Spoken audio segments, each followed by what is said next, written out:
Hello दोस्तों, आप सबका स्वागत है हमारे इस यूट्यूब चैनल पर। और अगर अभी तक आप हमारे चैनल को सब्सक्राइब नहीं किए हैं तो ज़रूर से ज़रूर सब्सक्राइब कर लीजिए।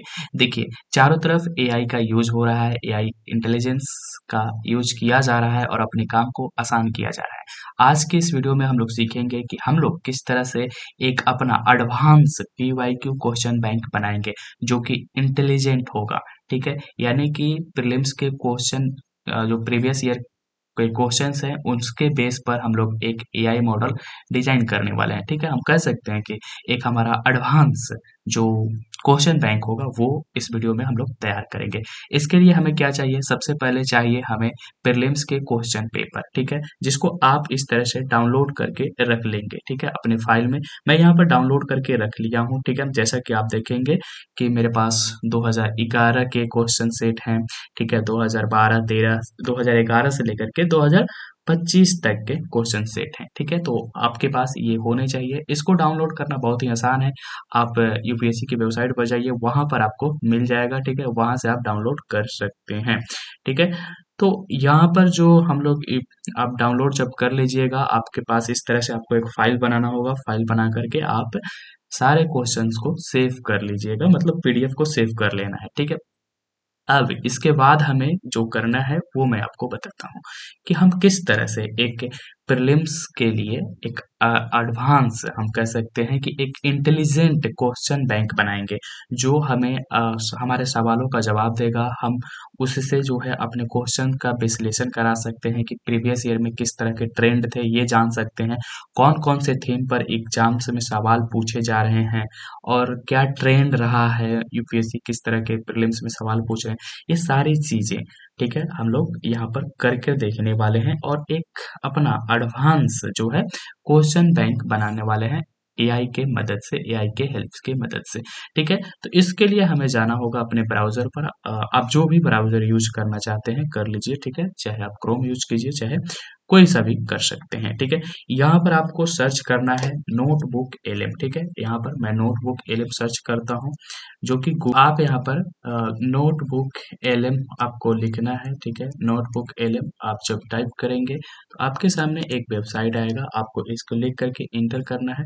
आज जब वेबसाइट आएगा तो आप सीधे इसमें लॉगिन हो जाइएगा, या फिर आपको लॉगिन करने के लिए कहेगा, बहुत ही सिंपल है, आप आसानी से लॉगिन कर जाएंगे। तो इस तरह से आपका इंटरफेस ओपन होगा, या ये बिल्कुल फ्री है, ठीक है? गूगल की तरफ से ये फ्री है। और यदि आपके पास जियो या जियो का सिम होगा तो उसमें भी फ्री मिल रहा है 18 महीने के लिए, तो ये चीज़ें फ्री है, ठीक है? अब देखिए यहाँ पर तो आपका इंटरफेस इस तरह से हो जाएगा। आप जब बनाएंगे अपना नोटबुक तो इस तरह से दिखाई देगा, ठीक है? यहाँ पर आप एक क्रिएट न्यू का देख रहे हैं बटन, ठीक है? क्रिएट न्यू, या फिर आप यहाँ पर भी देख रहे हैं एक बटन बना हुआ है क्रिएट न्यू का, न्यू नोटबुक का। आप दोनों में से कहीं पर भी क्लिक कर सकते हैं। तो हम यहाँ पर क्लिक करेंगे, ठीक है? आप जब क्लिक करेंगे तो इस तरह से एक पॉपअप खुलता हुआ आएगा, एक यहाँ पर विंडो आ जाएगी। देखिए यहाँ में जो है बहुत सारे चीज, यानी कि सोर्स अपलोड करने के लिए ऑप्शन दिया हुआ है। तो हमारा तो यूज इसी सोर्स से है कि अपलोड सोर्स, क्योंकि हम यहाँ पर अपना फाइल अपलोड करेंगे जो कि हम पहले ही डाउनलोड कर चुके हैं, ठीक है? तो हम उसी को यहाँ पर अपलोड करने वाले हैं, ठीक है? लेकिन आप अगर अलग चीजें समझना चाहें तो यहाँ पर देखिए, अगर आपका गूगल ड्राइव पर कोई फाइल है तो उसको भी यहाँ पर डाल सकते हैं। यहाँ पर अगर आपका कोई फाइल लिंक किसी चीज का है, किसी का यूट्यूब की वीडियोज हैं, तो वो भी आप यहाँ पर सोर्स के रूप में यूज कर सकते हैं। टेक्स्ट को यहाँ पेस्ट कर सकते हैं, या फिर यहाँ पर डिस्कवर सोर्स के माध्यम से आप टॉपिक के अनुसार चीजों को सोर्स कर सकते हैं। हम अगली वीडियो में इसके और सारे यूजेस जब पढ़ेंगे, जानेंगे, सॉरी, तो वहां पर मैं आपको बताऊंगा कि इन सारे चीजों को आप कैसे यूज कर सकते हैं अपने स्टडी के लिए, ठीक है? तो यहाँ पर अभी सिर्फ मैं आपको अपना जो एडवांस जो क्वेश्चन बैंक है उसको बनाने की हम लोग बात कर रहे हैं, जो एआई, उसमें हम लोग एआई का पावर दे रहे हैं, ठीक है? तो सबसे पहले यहाँ पर हम लोग अपलोड सोर्स पर क्लिक करेंगे। अपलोड सोर्स पर क्लिक करते हुए हमें उस जगह पर जाना है जहाँ पर हमने सारे फाइल्स को डाउनलोड करके रखा हुआ था, ठीक है? तो हम यहाँ पर पीवाईक्यू सेशन में चले जाएंगे। यहाँ पर मैंने प्रीलिम्स का एक फाइल बनाया हूँ जिसमें डाउनलोड करके मैंने रखा है प्रीलिम्स पेपर वन, जिसमें जीएस है। तो हम यहाँ पर अभी जीएस का लिए बना रहे हैं, ठीक है? जीएस का जैसे ही मैं यहाँ पर फाइल खोल रहा हूँ तो ये सारे के सारे यहाँ पर आ जा रहे हैं, ठीक है।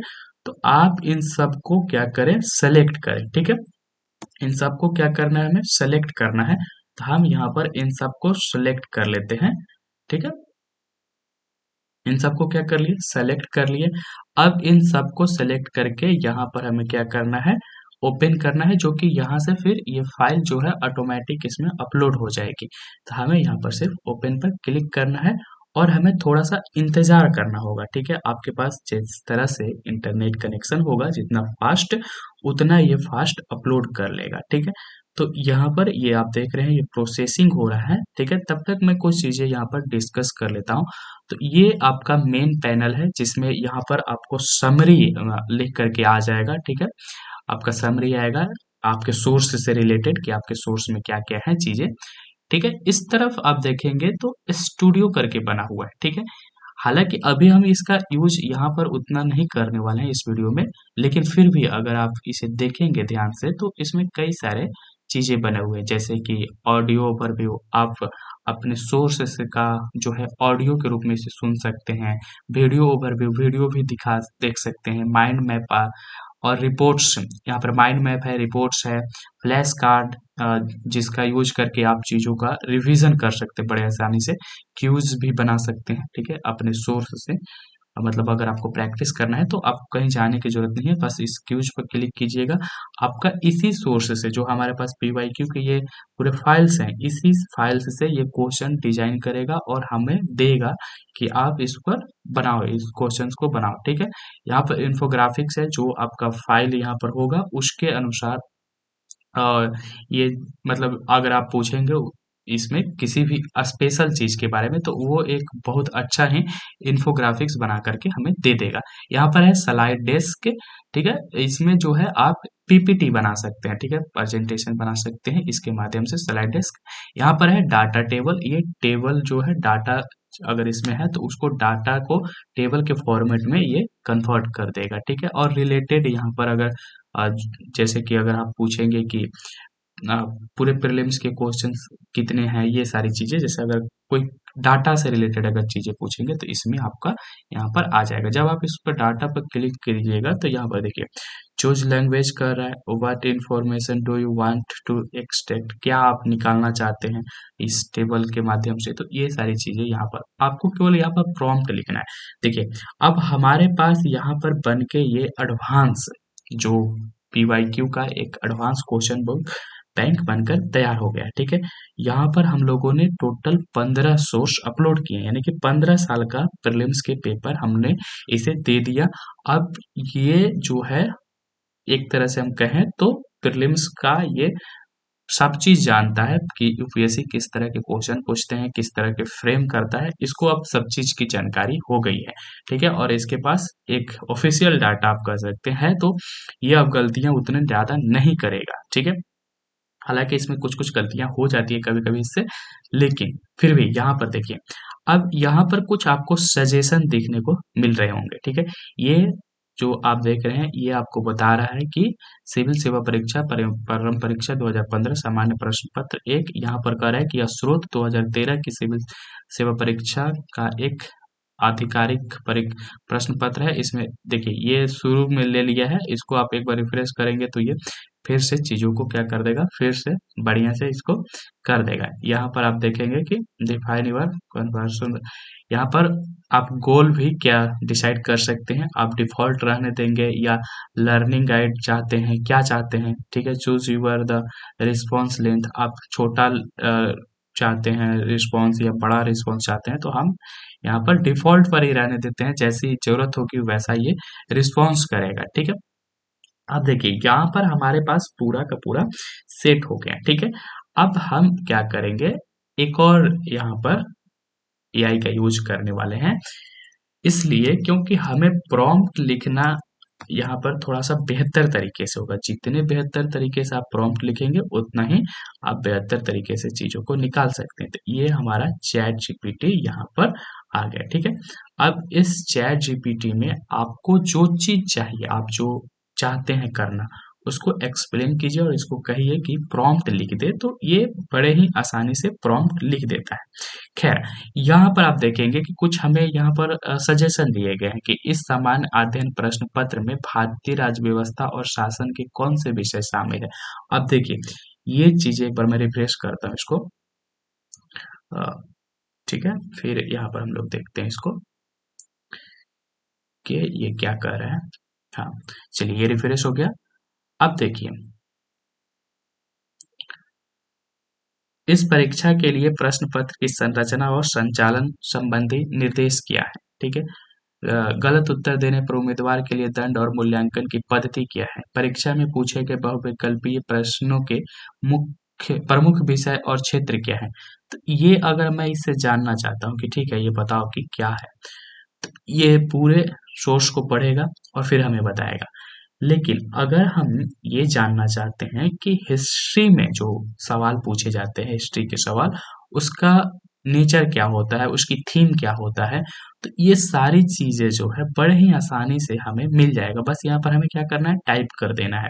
और इसके लिए पहले क्या हमें माथापैची करना पड़ता था, पूरे सेट को पढ़िए, उसको पूरे क्वेश्चंस को जो है टैग करना होता था। फिर उसके बाद यहाँ पर हम निकाल पाते थे कि कैसे कैसे क्वेश्चन पूछे जा रहे हैं। आप एक प्रॉम्प्ट लिखेंगे, एक बात लिखेंगे, और ये हिंदी इंग्लिश दोनों में काम करता है। ठीक है, उतना ही बेहतर तरीके से। ठीक है, आप हिंदी में लिखिए, इंग्लिश में लिखिए या इंग्लिश में लिखिए, जिस तरह से आप व्हाट्सएप मैसेज लिखते हैं उस तरह से भी आप लिख करके इसका यूज कर सकते हैं बड़े ही आसानी से। ठीक है, और ये काम बड़े ही प्रॉपर तरीके से करता है। और ये आपको ये भी बताएगा कि हम ये जानकारी किस सोर्स से दे रहे हैं। तो जैसे 1 2 3 4 यहाँ सोर्स का ये यूज किया है, आप इन सोर्सों पर क्लिक कीजिएगा तो आपको ये डायरेक्ट वहां पर ले जाएगा जहां से ये उस चीज को लिया है। देखिए, डायरेक्ट यहाँ पर खुल गया सोर्स गाइड, यहाँ पर जहां से सोर्स उठाया है वहां पर ले जाएगा। तो आप इसको क्रॉस वेरीफाई भी कर लीजिए कि हाँ सच में ये यहाँ पर लिखा हुआ है कि नहीं लिखा हुआ है। तो आप इस तरह से कर सकते हैं। ठीक है, ये चीजें आपको आसान लग रही होगी, छोटी छोटी लग रही होगी, पर ये हमारे लिए बहुत ज्यादा फायदेमंद है। देखिए, यहाँ पर आप देखिए कि इतिहास और संस्कृति में क्या बता रहा है ये कि प्राचीन भारत से सवाल पूछे जाते हैं। ठीक है, जिसमें सब जो टॉपिक है वो क्या है, सिंधु घाटी सभ्यता, बौद्ध और जैन धर्म, इसमें स्तूप, बोधिसत्व और संप्रदाय सबसे ज्यादा महत्वपूर्ण है इसके लिए। संगम साहित्य से पूछा जाता है और गुप्त काल से पूछा जाता है। ये लिख कर बता दिया आपको। इतिहास में आपको सिर्फ इतना पढ़ना है। ठीक है, उसके बाद देखिए मध्यकालीन भारत में क्या पूछ रहा है, प्राचीन, यहाँ पर प्राचीन इतिहास। फिर उसके बाद मध्यकालीन भारत में मुगल काल हमें पढ़ना है। मुगल काल में विशेषतर क्या पढ़ना है, चित्रकला, तानसेन यानी कि संगीतज्ञ, ये सारी चीजें, विजयनगर साम्राज्य और ऐतिहासिक शब्दावलियों को भी देखना है, जैसे कि फड़म फड़म या परगना, ये क्या है। तो ऐतिहासिक शब्दावलियों से भी रिलेटेड यहाँ पर यूपीएससी में सवाल आता है, ये खोज करके हमें दे दिया। और इसको विश्लेषण करने में अगर आप बिना एआई का करते हैं तो बहुत ज्यादा हमें टाइम लगता है उसमें। ठीक है, तो सारे क्वेश्चंस को पढ़ना फिर एक एक करके देखना, हालांकि वो चीजें ये होती है कि आप जब क्वेश्चन को पढ़ते हैं तो ज्यादा अनुभव हो जाता है, लेकिन अगर आप थोड़ा सा स्मार्ट तरीके से यूज करना चाहें तो इसमें हम इसकी इसीलिए इसे तो बनाया है ना कि इसमें थोड़ा स्मार्ट तरीके से हम चीज़ों को यूज़ कर पाएँ। देखिए, अब यहाँ पर जैसे कि ये बता दिया कि भूगोल में अगर जब आप पढ़ रहे हैं, तो भूगोल में अगर आप संसाधन पढ़ रहे हैं, तो संसाधन में आपको खनिज पढ़ना है, कोयला के बारे में जानना है, मोनोजाइट के बारे में पूछा जा रहा है सवाल, कोबाल्ट के बारे में पूछा जा रहा है और उद्योग, इस्पात और उर्वरक के बारे में सवाल पूछे जा रहे हैं। तो ये चीज़ें निकालने में जो है हमें बहुत ज़्यादा टाइम लगता है, लेकिन यहाँ पर ये बस एक प्रॉम्प्ट में लिखा हूँ, क्या लिखा हूँ कि परीक्षा में पूछे गए बहुविकल्पीय प्रश्नों के प्रमुख विषय और क्षेत्र क्या है, बस इतना ही। आप चाहें तो एक एक सब्जेक्ट के कर सकते हैं। अच्छा, इसका एक और मैं थोड़ा बेहतर यूज बताऊं तो आप इसको, जैसे कि आप अगर कोई टॉपिक पढ़ रहे हो, ठीक है, आपने टॉपिक पढ़ा कोई सा भी, जैसे कि आपने कोई भी एक टॉपिक मान के चलिए, आप हिस्ट्री पढ़ रहे हो। ठीक है, हिस्ट्री में आप कोई एक टॉपिक पढ़ रहे हो, आप उस टॉपिक को यहाँ पर टाइप कर देना है बस, और उस टॉपिक से रिलेटेड जितने भी क्वेश्चन होंगे वो सब आ जाएंगे। जैसे मैं इसको बोलता हूँ कि अ, गांधी जी से रिलेटेड, ठीक है, गांधी से रिलेटेड जितने भी क्वेश्चन होंगे गांधी जी से रिलेटेड, ठीक है, वो हमें दे। ठीक है, गांधी जी से रिलेटेड जितने भी क्वेश्चन होंगे ये दे। मैं यहाँ पर सिर्फ गांधी जी लिख रहा हूँ, ठीक है, ये देखिए क्या समझता है और उसके बाद आपको दे देगा ये। तो इस तरह से आप इसका यूज कर सकते हैं। जहां जहां भी सोर्स में गांधी जी का यूज हुआ होगा वर्ड का, या उनसे रिलेटेड चीजें होंगी, वो हमें लान करके यहाँ दे देगा। ठीक है, तो आपको बस यहाँ पर जितना छोटा छोटा चीज भी चाहो तो आप यूज कर सकते हो। ठीक है, और यहाँ पर मैं अगर चैट जीपीटी के बारे में बताऊँ तो आप चैट जीपीटी से अगर आपको कुछ भी, जैसे मतलब आपको प्रॉम्प्ट लिखने नहीं आ रहा, आपको समझ में नहीं आ रहा, तो आप यहाँ पर चैट जीपीटी को लिखो और लास्ट में केवल ये लिखना है कि एक मैं एआई से पूछना चाहता हूँ एक एडवांस प्रॉम्प्ट लिख दो, तो ये एडवांस प्रॉम्प्ट लिख देगा और फिर उस प्रॉम्प्ट को कॉपी करके यहाँ पर आपको पेस्ट कर देना है। देखिए ये खोज कर आ गया, पूरी तरह से खोज कर आ गया। देखिए दिए गए स्रोत के आधार पर ऐतिहासिक, एक सेकंड ये पूरा लिख लेगा तब पढ़ने में अच्छा लगेगा। हाँ, देखिए ये पूरा लिख करके आ गया। गांधी जी से संबंधित कई महत्वपूर्ण तथ्य और उनके आंदोलन, विचारधारा और ऐतिहासिक घटनाओं का उल्लेख किया गया, सॉरी, यहाँ प्रमुख विवरण दिए गए। तो आप देखेंगे कि यहाँ पर ये पूरी तरह से जो जो चीजें इसमें की गई है वो यहाँ पर पूछा मतलब ला करके लिख दिया। अगर आप चाहो तो यहाँ पर क्या लिख दोगे, जैसे कि आप देखिए यहाँ पर सजेशन भी आ रहा है नीचे, आपको सजेशन भी आ रहा है कि मोहनजोदड़ो की डांसिंग गर्ल मूर्ति किस सामग्री से बनी है। ये क्वेश्चन पूछा गया है तो इसलिए ऐसा आ रहा है। ठीक है, तो ये हमने अभी इसे बनाया है, इसका अगर यूज जो है बहुत सारा यूज है, और मैं इस पर और भी वीडियोस लाऊंगा, आपको दिखाऊंगा कि इसका आप कैसे बहुत सारे तरीकों से इसका यूज कर सकते हैं। अभी तो मैं सिर्फ आपको ओवरव्यू दे रहा हूँ कि आप इसको किस तरह से बना सकते हो। इसको बनाने के लिए सिर्फ आपको क्या चाहिए, ये जो पीडीएफ है इसे आपको डाउनलोड करना होगा। डाउनलोड करना बहुत ही आसान है, यूपीएससी की वेबसाइट पर जाइए, वहां पर आपको मिल जाएंगे। ठीक है, सारे। और अगर कुछ नहीं भी मिलते, कुछ ईयर के नहीं है शायद वहाँ पर, पुराने जो 11-12 ओवर के हैं, तो वो आप किसी भी एक कोचिंग के वेबसाइट पर जाइए, जैसे दृष्टि पर मिल जाएगा आपको, वहीं से शायद मैंने डाउनलोड किया था, तो वहां पर जा करके आपको मिल जाएगा, वहां से आप डाउनलोड कर लीजिए और फिर लान करके नोटबुक एलएम में आप इसको क्या कर दीजिए, अपलोड कर दीजिए। ठीक है, अपलोड करने के बाद यहाँ पर देखिए, यहाँ पर हम लिख देंगे PYQ। ठीक है, PYQ AI। ठीक है, AI, PYQ का ये AI है हमारा। ठीक है, ये PYQ AI है, जो कि हमें PYQ से रिलेटेड जो भी चीज हम चाहेंगे, जो भी चीज पूछने के लिए, चाहे हम चाहेंगे कि कैसे प्रश्न का पैटर्न है, ये सारी चीजें तो आप इसे पूछ सकते हैं। ठीक है, आपका एक AI बेस्ड PYQ बैंक बन गया है। ठीक है, नेक्स्ट वीडियो में हम इसके और सारे उपयोग बताएंगे आपको। ठीक है, और किस तरह से इसका बेहतर यूज कर सकते हैं, ये चीजें आपको समझाने की कोशिश करेंगे। अभी आपका काम क्या है, देखिए एक बार में सब चीज बता देंगे तो वो चीजें फायदा नहीं करेगा। अब थोड़ा थोड़ा धीरे धीरे करते हैं ना हम लोग, एक एक स्टेप चलते हैं। अभी आपका काम क्या है कि आप डाउनलोड कीजिए अपना, और ये लान करके इस तरह से, जिस तरह से मैंने इसको क्रिएट किया उस तरह से क्रिएट कर लीजिए। ठीक है, देखिए उसके बाद जो हमारा नेक्स्ट, और क्रिएट करने के बाद आप कुछ कुछ ट्राई कीजिए ना, अपने से ट्राई करना है। इसमें इसमें क्या है, आप जो भी आपके मन में आएगा ट्राई करिए। ठीक है, मैं थोड़ा सा बेहतर बताऊंगा आगे चल करके, लेकिन यहाँ पर आप ट्राई कर सकते हैं खुद से भी। और यहाँ पे सजेशन आता है। ठीक है, सजेशन जो आता है ना, ये सबसे ज्यादा महत्वपूर्ण है। ठीक है, आप सजेशन का यूज कर सकते हैं। देखिए एक यहाँ पर देखिए रिपोर्ट का भी ऑप्शन है, आप रिपोर्ट का भी यूज कर सकते हैं। ठीक है, जब आप रिपोर्ट का ऑप्शन का यूज करेंगे तो ये आपको इस पर पेस मतलब पूरी तरह से एकदम डिटेल्ड रिपोर्ट आपको दे देगा बना करके। तो ये चीजें बहुत ही अच्छी है, बहुत ही काम करती है, और ये हमारे काम को जो है थोड़ा आसान बना देती है। तो हम इसके जो एडवांस यूज होंगे अगली वीडियो में इस पर डिस्कस करेंगे। ठीक है, तो इस वीडियो को यहीं पर हम समाप्त करेंगे। आप सबसे पहले क्या करिएगा कि आपको PYQ डाउनलोड करना है। ठीक है, डाउनलोड करके आपको ऐसा एक नोटबुक बना लेना है, और यहाँ पर अपना नाम दे दीजिएगा, जो भी अपना नाम देना चाहो दे करके आपको ये पूरा प्रोसेस कर करके रख लेना है। ठीक है, ताकि जब मैं अगले बार आ करके आपको चीजें बताऊं तो मुझे ये प्रोसेस फिर से दोबारा आपको बताने की जरूरत ना पड़े। ठीक है, तो हम लोग मिलेंगे नेक्स्ट वीडियो में, जिसमें हम लोग कुछ और इसके एडवांस यूज को डिस्कस करेंगे।